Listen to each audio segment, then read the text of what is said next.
안녕하세요 여러분들, 산책처럼 사주입니다. 이번 시간에 드릴 말씀은요, 신축년부터 이민년까지를 말씀드리고자 해요. 대단히 명리적으로 봤을 때는 또 어떤 의미를 부여하고 있는 것 같기도 합니다. 왜 그런가 하면요, 경자년도 음기가 대단히 강했습니다. 제가 이제 말씀드리는 음기라는 거는 금수를 말씀드린다는 거 여러분들 잘 아시죠?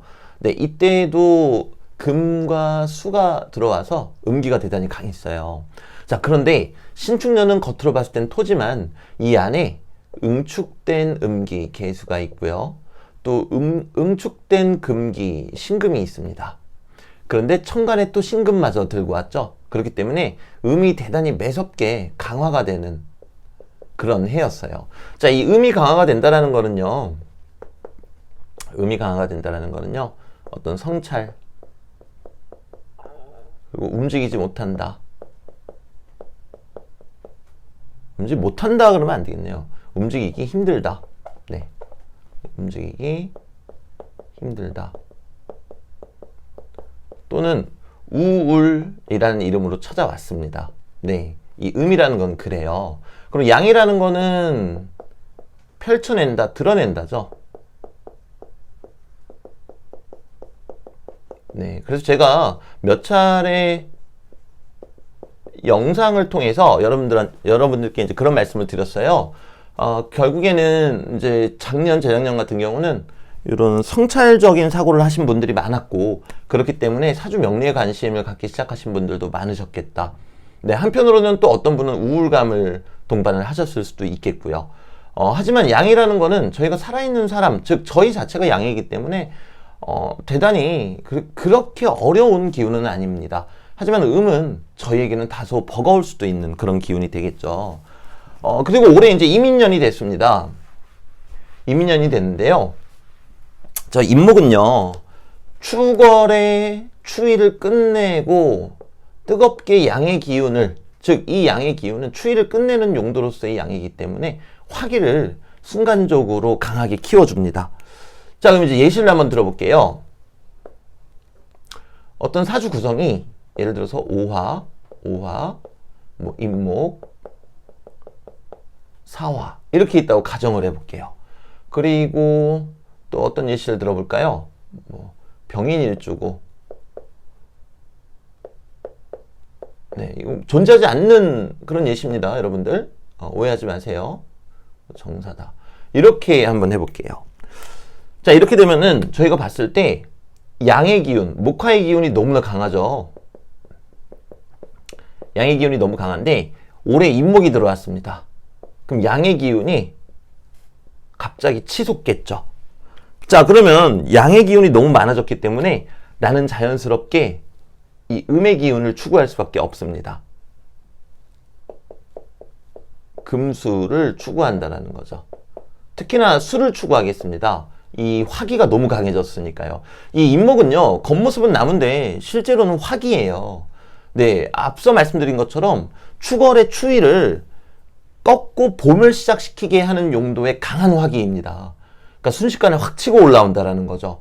그 시점은 올해 뭐 양력 기준으로 했을 때 3월, 그리고 이맘때쯤, 네, 이맘때쯤이 지금 4월 한 중순쯤 됐는데요. 이맘때쯤으로 이제 생각을 하시면 되세요. 어느 시기가? 이 양기가 확 치고 올라오는 시기가.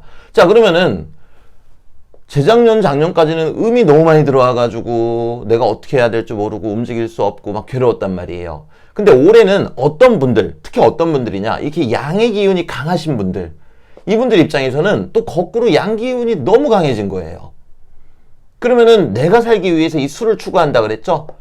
근데 어디까지나 제가 비유적으로 수를 추구한다고 말씀을 드린 거고요. 본능적으로 내가 수를 찾아간단 말입니다. 이 수를 찾아가게 됐을 때 일어나는 현상은요, 여러 가지가 있을 수 있어요. 제가 아까 처음에 설명드렸던 그 음에 대한 현상들 있죠. 우울감, 답답함. 그리고 또 뭐가 있을까요? 뭐 이성교제도 가능하겠네요. 이성교제. 이 음기라는 거는 또 그런 역할을 하거든요. 그리고 또 뭐가 있을까요? 네, 성찰, 깨달음, 이런 것들이 있을 거예요. 자, 그러면 한번 볼게요. 이렇게 양이 강한 사주라고 가정을 해봤을 때 양의 기운이 확 치고 올라와서 너무 뜨거워졌단 말이에요. 그러면은 양이 강한 사주면 사주일수록 이 음을 더욱더 갈구하겠죠. 그럼 제가 밑에 적어놓은 이러한 현상들이 요때쯤부터 서서히 생기신다는 겁니다. 물론 정도의 차이는 있을 것 같아요. 예를 들어서 여기 아예 임수조차도 없고 그냥 뭘로 할까요? 간목으로 할까요? 이렇게 양기운밖에 없다. 그러면은 더 그 현상은 가속화되겠죠. 내가 너무 답답하고 뜨거우니까 이 천간에 떠 있는 임수를 찾게 된다는 말입니다. 네, 뭐 어찌 보면 대단히 어려운 말 같은데 사실은 그렇게 어려운 말이 아니에요. 그리고 제가 이 영상을 찍는 이유가 이러신 분들 그럼 어떻게 하시는 게 좋을까라는 거예요. 자, 그럼 이러신 분들이 어떤 분들인지 다시 한번 정리해서 말씀드려 볼게요. 양기가 강한 사주,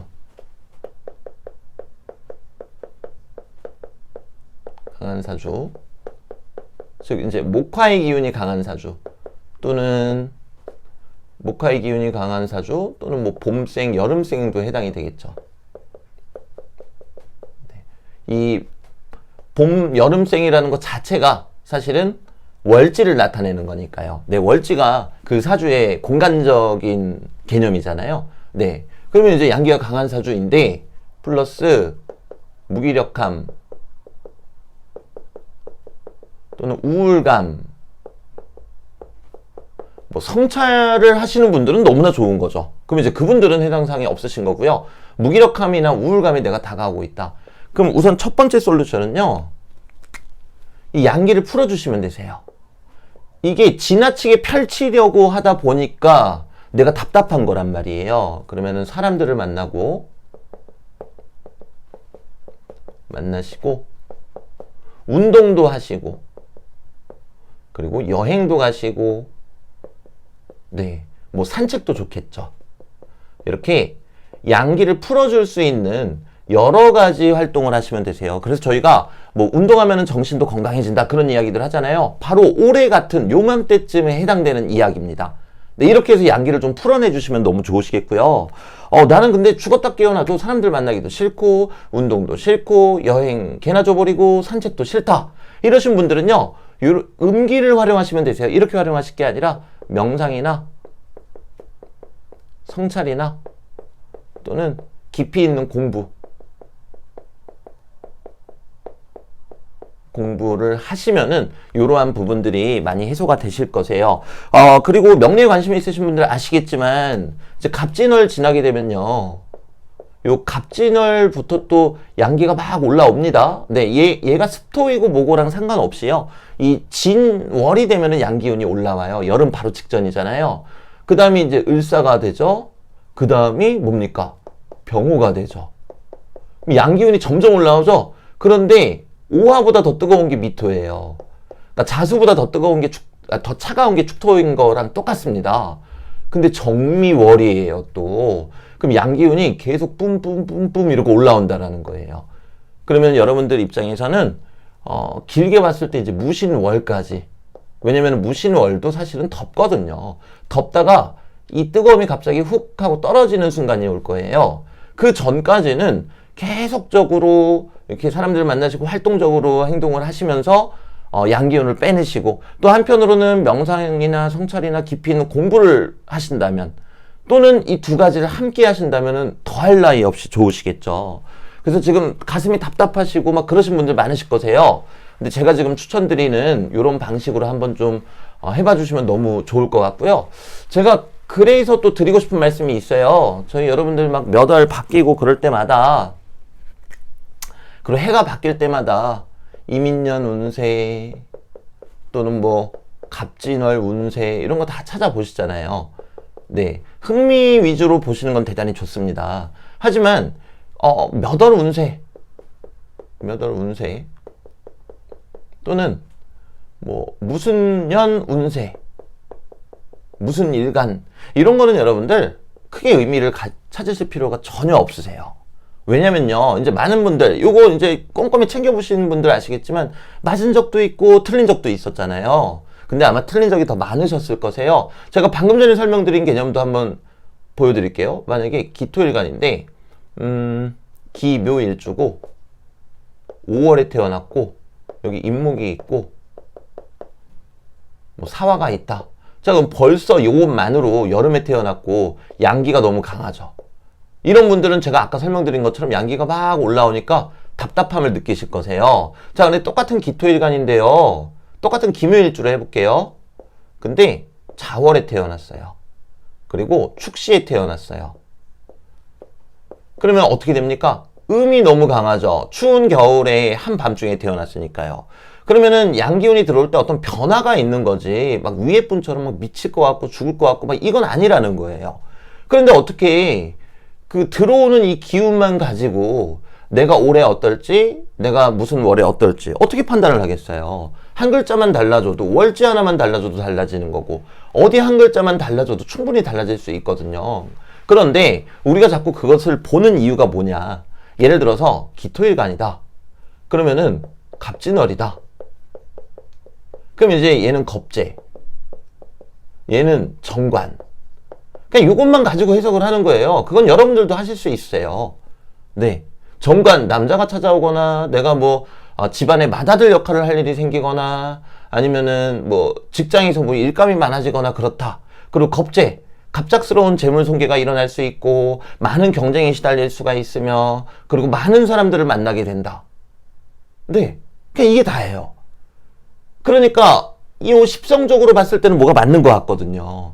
근데 사실은 그 부분들은 여러분들의 몇 월 운세, 몇 년 운세를 절대로 이야기해 줄 수 없다라는 점, 그 점을 좀 명확하게 이해해 주시면 좋겠고요.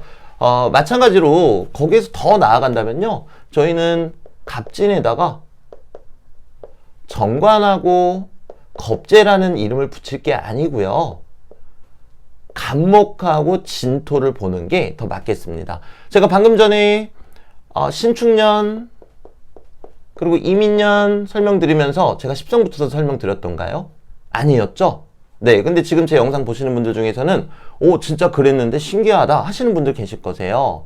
그 이유는 여기에 십성을 붙여서 제가 본 게 아니고요. 이 글자들이 어떠한 모습으로 오는가를 봤기 때문에 그런 거예요.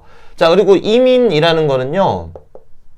제가 임목은 사실은 강한 화기를 갖고 있다라고 말씀드렸죠. 그러면 임목의 모습을 하고 있지만 사실은 화기인 겁니다. 즉 양기 위에 놓여진 음기입니다. 이게 의미하는 것 자체가요. 요 양기가 어떤 분들에게는 크게 작용을 할 테니 음을 쫓아라 라고 이야기한 것과 똑같습니다. 근이 있고 없고 전혀 상관없어요. 저는 임수에 근이 없는데 그럼 활용 못하는 거 아닌가요? 네, 전혀 상관없습니다. 그러면은 양기가 어마어마하게 강한 사람인데 또 양기가 들어오면 뭐 그냥 죽으라는 얘기예요? 아니잖아요. 네, 그렇기 때문에 여러분들 요 명리를 보실 때 뭔가 재미로 보시는 거면은 전혀 상관이 없지만 그거를 넘어서서 너무나 큰 의미를 부여하시고 몇 월 운세, 뭐 몇 년 운세 이런 거에 일간별로 너무 큰 의미를 부여하시고 거기에 마치 내가 끌려다니는 것처럼 살아가시면 결코 안 되겠습니다. 네, 그래서 오늘 영상은 여기까지 찍고 마무리 짓도록 하고요. 다음에 더 좋은 영상으로 찾아뵙도록 하겠습니다. 가보겠습니다, 여러분들.